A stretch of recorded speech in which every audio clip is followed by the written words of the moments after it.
Tips para ma-reach ang goal mo. Alam mo ba? Lahat. Tayo may pangarap, pero minsan parang ang hirap abutin. Kaya eto, quick tips para mas mabilis mong ma-reach ang goal mo. Tip number 1, maging malinaw sa gusto mo. Hindi, pwede yung bahala na.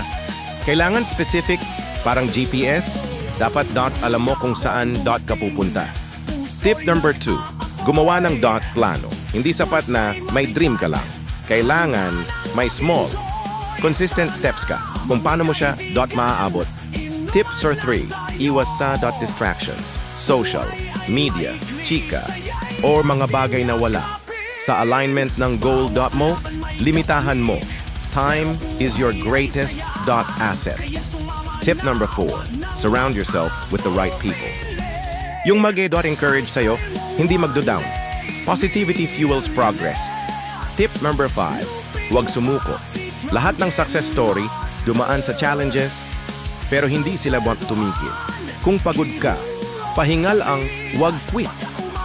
Tandaan, ang goal ay hindi lang basta maabot, kundi matutunan mo rin ang proseso para sa next level ng buhay mo.